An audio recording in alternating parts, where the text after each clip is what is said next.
So if you're going to fly in the rain, it's a really good idea before you get started to drop your lens down. Protect it as much as you can before you get into the drift of the rain. Once you do that, you have the best possible chance of getting some really good shots in the rain. And you should be able to fly for a good 20-25 minutes without having any issues with the lens. You're going to notice when I show you the footage from this type of downpour that it's really hard to see the rain. Even though there are drops on the lens does a really good job of filming all the way through it. Every now and then it gets a drop right on the center of the lens. You drop your lens down, get rid of the drop, and I'll show you how to do that. And you can start filming during the rain. Now we're filming with the Sony camera, and hopefully it's going to pick up some of the rain so you could actually see that it's raining in the background. And this is the river. The river's starting to come up. Yesterday it was almost dry. Today you can see there's quite a bit of difference. And I'm going to film low to try to show that the camera can capture some detail. I'm going to try to capture whatever wildlife or nature presents itself. And I'm going to show you how you can fly in the rain and get some dramatic shots. So right now we're just hovering over the river, and we're going to do that till we kind of get ourselves settled. We're not too good at the camera yet, so we're going to cut here and there so you don't have to see the cookout that we have on the porch. And I'm going to try to make it down the river, but I don't want to get in trouble for not obeying the rules. So rather than fly down the river, I'm just going to cut it short to keep it in visual sight. But normally I'm going to fly down the river. So we're going to about midpoint here. And notice those green lights are really nice to see. They definitely help you see where your drone is. And then you can see the red and the black. And that is the best combination for visual that I have found. Now a lot of people put the LED lights on, but that attracts a lot of attention. And we really don't want to do that. We just want to fly when we can, not bother anybody for the most part, and enjoy, what we have to offer. So I'm taking it in sport mode here. I'm braking hard, just doing a couple different things, making sure the drone is working well. And here you can see the rain again, so that's a pretty good shot. And again, we filmed 26 minutes in a torrential downpour. So this isn't such a big deal, but it gives you an idea during the day, since we filmed at night last time. And you can see the controller. DJI put out a controller that was water resistant, and I think this is a good example of just how water resistant it really is. I usually don't worry about the controller too much. I've never had any issues thus far. But then again, it's a Pro Plus controller. It's not an iPhone or Android, so I really don't have too much to worry about there. So now I'm just playing in the rain, letting it come down on the drone, getting it soaked. It doesn't take long for it to be absolutely soaked. And I'm still just flying around, trying to keep it in the camera. It's difficult to keep it in the camera and have to zoom, and then I leave and then you can't see the drone anymore. It's also difficult navigating through the woods and the trees, trying to look at the drone and look at the monitor. It's difficult. So here I lost the camera. I'm way up there somewhere, and I'm invisible at this point. Okay, here's another. We did several different flights, so this is another one. And again, you can see the rain still coming down very steady. And that's what we wanted to show, a nice steady rain. And you can also see the contrast of the black and white, and then the red. on the sky, and that black makes a big difference. The white disappears, the red pops out. When we did an all red one, it really wasn't as good as when you put the black, the white, and the red. It was the contrast that made it really nice to see, and I think it's fantastic to see it like this. Even the circle emblem that we put in the middle, which is like a chrome emblem, it catches the sun and it actually glistens a little bit. It's kind of neat. So I'm bringing it in here.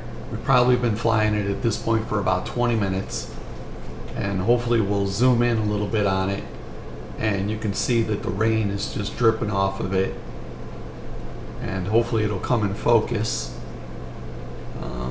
There you go.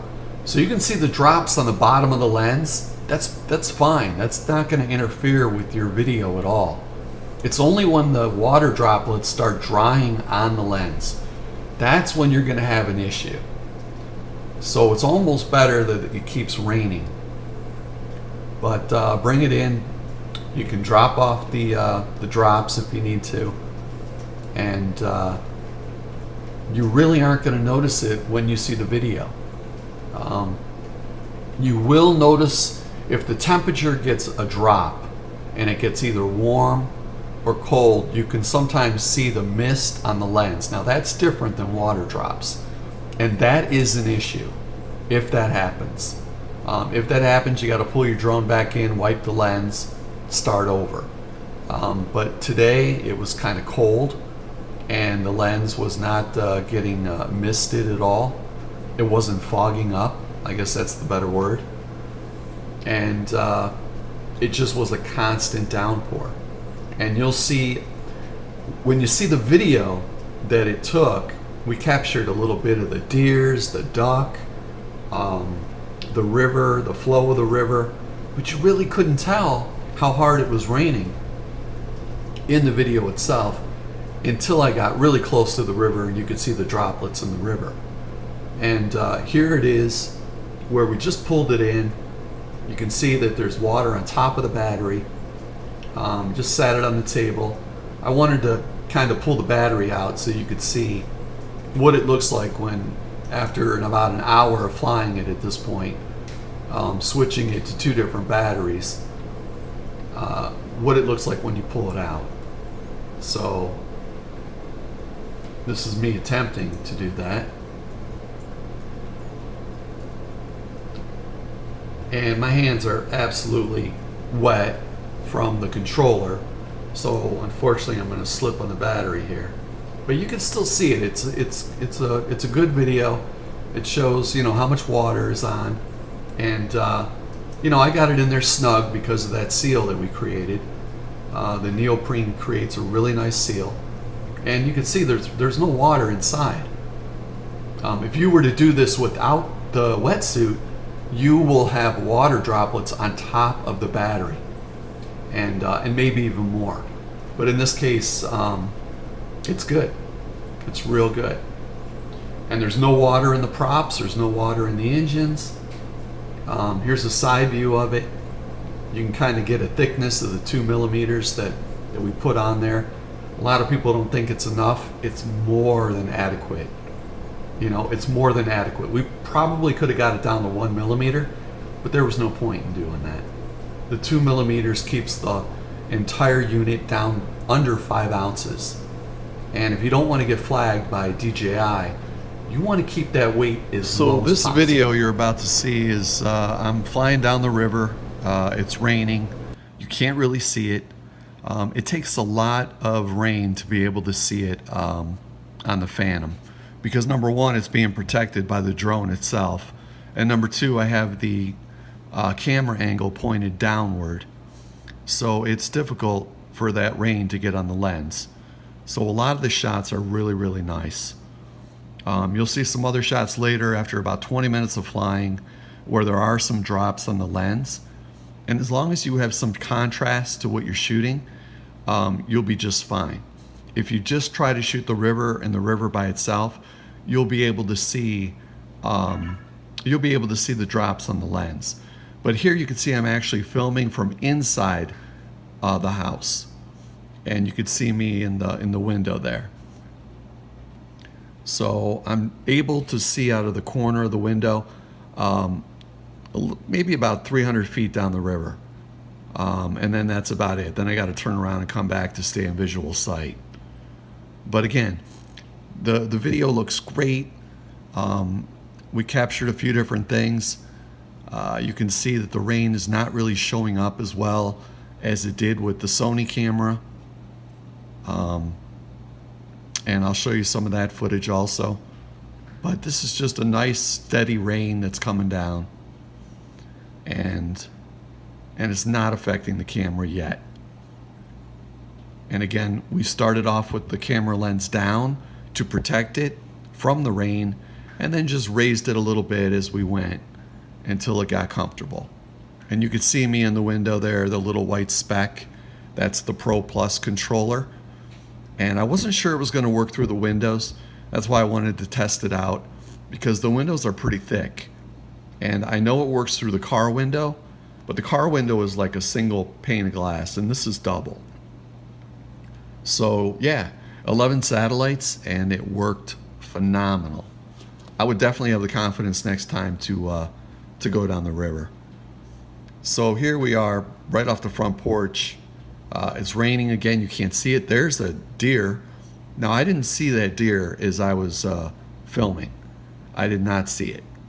I was watching the drone and not the controller. So here, I don't even recognize this deer. And I start looking at the leaves instead, trying to get my focus, trying to get the camera lens down to make sure I'm not going to take too much water too quick and not be able to see out of the lens. And so that caught me by surprise. I didn't see it till later. And again, I don't see that deer. And there's my first spot. So after about 20 minutes of flying now, you can see there's a spot, but it's still filming. You know, you could still see what you need to see. And the drone does not affect the deer.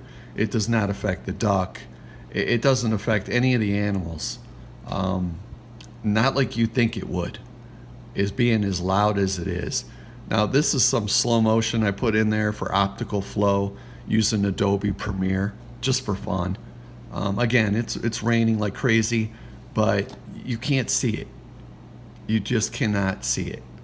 But there's that deer again, and honestly, I didn't see it this time either. So I just flew right on by it. And again, it's not bothered by the drone. It just does its own thing.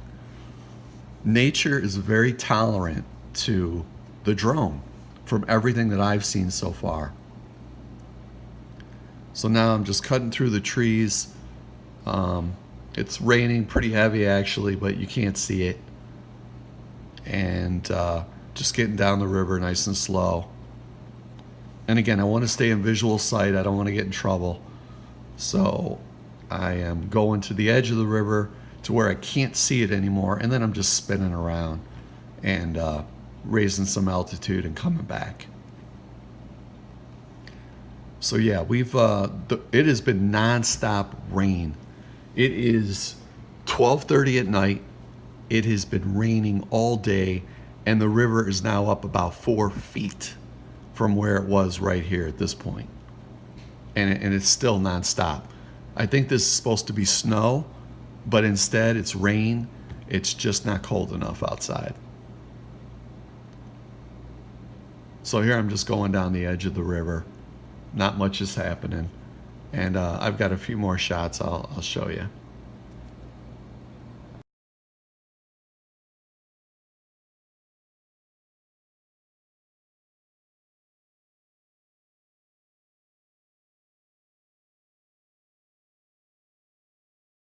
So this is another shot trying to show that the camera is protected and that it is really raining, but you can't see it. So you need to look really close at the river. I have to get down really low, and you could start to see that it's almost like snow coming down. But it's really coming down hard, but you can't see it. And this is kind of frustrating when you're trying to film in the rain and show that it's raining, and people are like, it doesn't even look like it's raining. It's raining. That's why we use 2 cameras to capture it. But the higher you go, you really don't see it. And as long as you're flying with that lens down protected, you can get some really good shots and not even know it's raining until you find a way to show that is in fact raining outside. So I tried to bring the contrast up just a little bit, maybe too much, to show that the rain a little bit better. But here is the deer just sitting there and not really bothered by the drone. And I don't think I even see it at this point. Pretty sure that I don't see it at all. And so I just fly right over it a couple different times because I'm watching the drone and trying to watch the rain, and I just missed it. I think I missed it every single time, unfortunately. So what I'd like to do is then bring the drone in and get some of the drops off the camera and then just start flying again.